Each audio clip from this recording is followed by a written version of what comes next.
Bonjour à toutes et à tous et bienvenue dans ce nouveau Parole de partenaire dans un contexte, comme vous le savez, un peu spécial. Ça ne nous empêche pas chez C1 d'être proche de nos partenaires et de discuter avec eux de ce qui importe pour en ce moment, leurs projets, leurs ambitions, leurs challenges. Aujourd'hui, pour ce premier Parole de partenaire 2021, j'accueille Emmanuel Bonnefond. Bonjour Emmanuel.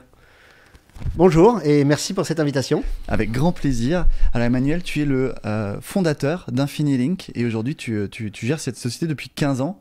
Est-ce que tu peux nous dire un peu plus qui vous êtes et ce que vous faites ? Oui, effectivement, je suis le fondateur d'Infinilink, co-gérant, avec Oscar Almesija, mon associé. Et donc, Infinilink, c'est une société de services en télécom informatique. Notre métier, c'est accompagner les entreprises dans la digitalisation, la sécurisation et l'infogérance de leurs infrastructures. Donc, en gros, on va dire simplifier, optimiser et gérer leurs infrastructures télécom et informatiques. Et vous, c'est quelque chose que vous dissociez en aucun cas, c'est l'informatique et les télécoms, pour vous, c'est lié intrinsèquement, quoi. Ah, complètement. En fait, dès le début, depuis 2005, ça fait 15 ans que pour moi, c'est une évidence. Les télécoms et l'informatique ne peuvent pas être dissociés, ne serait-ce qu'en termes de sécurité ou de gestion. C'est les mêmes personnes, c'est pas les mêmes contraintes, mais en termes d'optimisation et de vision, ça doit être une vision globale pour les deux, oui, clairement. Et dans les télécoms et dans l'informatique, jusqu'où vous allez ? C'est quoi votre périmètre aujourd'hui ? Alors, on va du post-utilisateur, donc des doigts de l'utilisateur, on va dire, jusqu'au cloud, donc jusqu'à l'hébergement Internet. Donc, on va faire le support des équipes informatiques en deuxième niveau ou en premier niveau des utilisateurs, la gestion des infrastructures LAN WAN, et puis la gestion des serveurs, que ce soit en hébergement local ou en cloud, au niveau du cloud C1. Et aujourd'hui, vous êtes combien là chez Infinilink ? Alors aujourd'hui, on est 15 chez Infinilink. On fait 1,8 million de chiffre d'affaires en 2020. On représente à peu près 150 clients. On gère 2800 lignes aujourd'hui. D'accord. Et à peu près un peu plus de 1000 postes. Et l'expertise chez toi aujourd'hui, c'est des techniciens spécialisés informatique d'un côté, télécom de l'autre, c'est ça ? Pas du tout, non. C'est vraiment la double compétence, informatique et télécom. En fait, alors c'est vrai que dans les process de recrutement, on cherche d'abord des techniciens informatiques, ouais. Mais souvent on va aller chercher la double culture télécom-informatique et de toute façon après on va les former sur toute la partie télécom. Et en ça d'ailleurs le site partenaire C1 sur la partie formation, je trouve, est très intéressant. On reviendra tout à l'heure à Masterclass, j'imagine. Exactement. Mais alors, comme on dit, on est dans un contexte un peu spécial. Ça fait 1 an maintenant qu'on est dans une crise sanitaire. Comment est-ce que ta société s'est adaptée à cette situation-là ? En fait, nous, on était déjà, je dirais, prêts à ce type de situation. La manière dont on s'est adapté, elle est plutôt liée à nos clients. C'est-à-dire que on a essayé de déployer chez nos clients, dans une manière le plus réactive, proactive possible, des solutions de nomadisme, de connexion à distance pour les télétravailleurs. À notre niveau, ce qu'on a géré, c'est la croissance. Ouais. 2020 a été effectivement une année difficile en termes de, je dirais, développement des entreprises, ou voire aussi sur la partie économique pour certaines entreprises, mais évidemment, ouais, sur la partie télécom et informatique, pour nous, on fait 20% de croissance, donc ça a été... Alors justement, les clients au début de cette crise, ils sont venus te voir, ils ont dit nous, on doit aussi s'adapter par rapport à toutes les offres que vous avez ? Alors, la différence, en fait, la vraie différence sur 2020 par rapport aux années précédentes, c'est qu'on a fait de la croissance sur nos clients. C'est-à-dire qu'on ne s'est pas concentré à aller chercher des nouveaux clients. C'est nos clients qui avaient besoin de nous. Et donc, ils sont naturellement venus nous voir pour adapter leurs infrastructures. Ceux qui n'avaient pas encore pris, je dirais, la voie de la digitalisation, de la téléphonie sur IP ou des choses comme ça, qui avaient besoin de déployer, je pense à un client qui avait besoin de déployer tous ces softphones. Il était étaient en Centrex déjà, Ouais. mais sur des anciennes plateformes. Et donc, on les a migrés sur la nouvelle plateforme et avec tout le déploiement des softphones. Donc, c'est plutôt des solutions comme celle-là sur lesquelles on s'est appuyé. Et donc, c'est grâce à nos clients aujourd'hui qu'on a fait de la croissance. Et sur la sécurité aussi? Bien sûr. Alors là, par contre, c'est le sujet, j'ai envie de dire, c'est le sujet 2019, mais encore plus 2020 et 2021. Là, on va sortir des nouvelles offres. En fait, tout à l'heure, je disais que pour moi, l'informatique et les télécoms, c'était vraiment non dissociable. Notre métier, dans le jargon, on est MSP aujourd'hui. Donc, on est fournisseur de services managés. Et dans le cadre de cette offre, on va rajouter un petit M devant. Donc, on va être M, donc MSSP, donc fournisseur de services managés et sécurisés. Ouais. Et donc, les infras qu'on va fournir, elles vont être évidemment, je dirais, agiles et évolutives, mais surtout, elles vont être optimisées pour éviter le plus possible des infractions ou en tout cas des intrusions externes. Oui. Ouais, et même au niveau des VPN, alors à ce moment-là, c'est des choses qui ont... parce qu'il y a eu beaucoup de demandes aussi là-dessus, les entreprises ne s'étaient pas adaptées à travailler de l'extérieur, et ça c'est quelque chose qui est aussi accéléré chez toi? Ah, complètement, oui.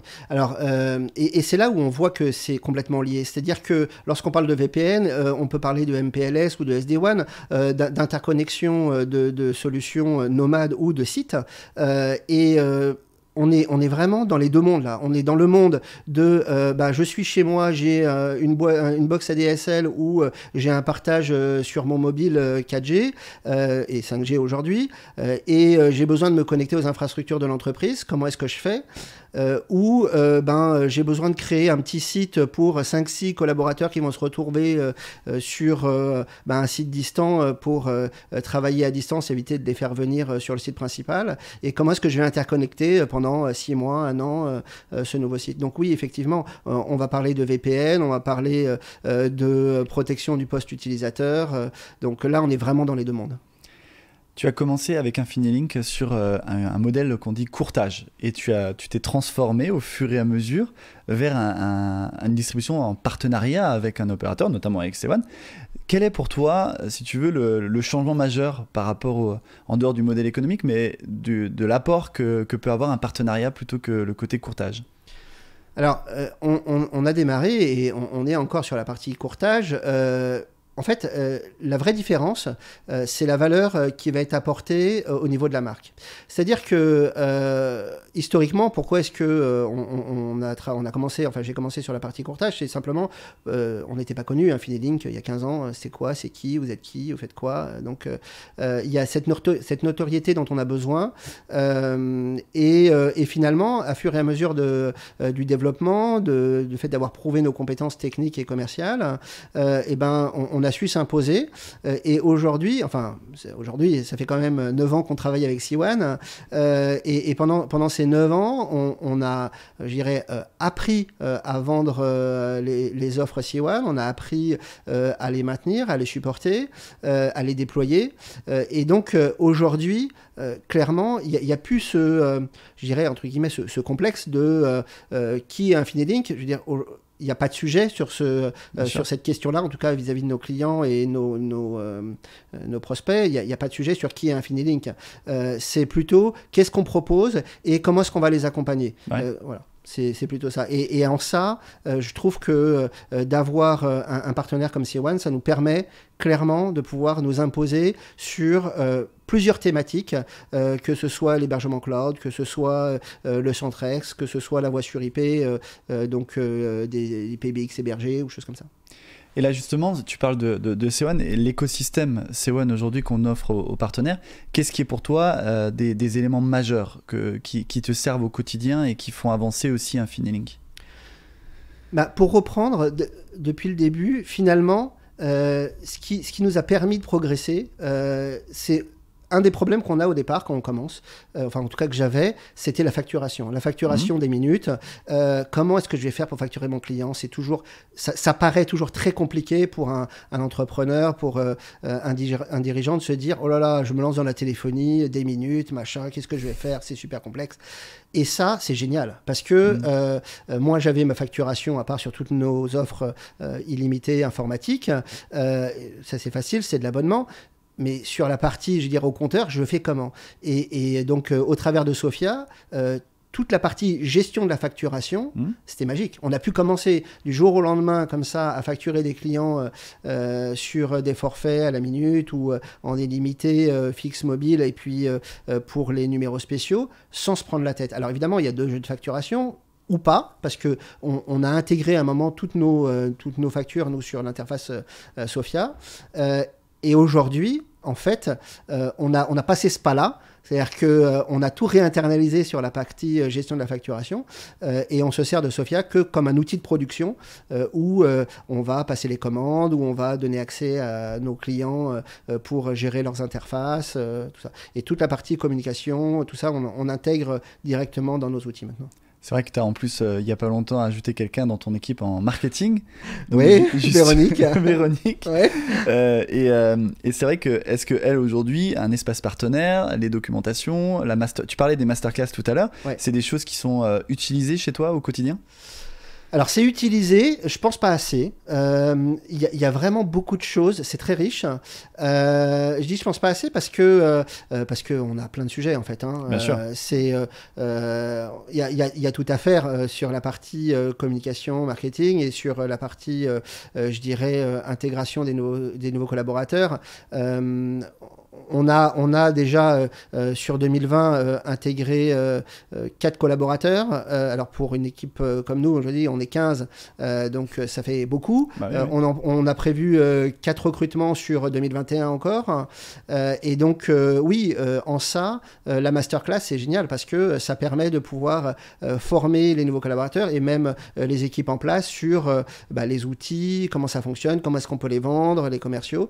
Alors pas assez parce qu'aujourd'hui j'ai pas réussi à former, à certifier toute mon équipe sur la masterclass, mais voilà, Véronique, tu as un challenge là. J'imagine bien, mais c'est vrai que en dehors de ça, l'objectif, c'est pour reprendre un peu ce que tu dis, c'est d'accompagner aussi les entrepreneurs comme toi, avec une entreprise qui évolue vite et qui derrière a besoin d'éléments marketing.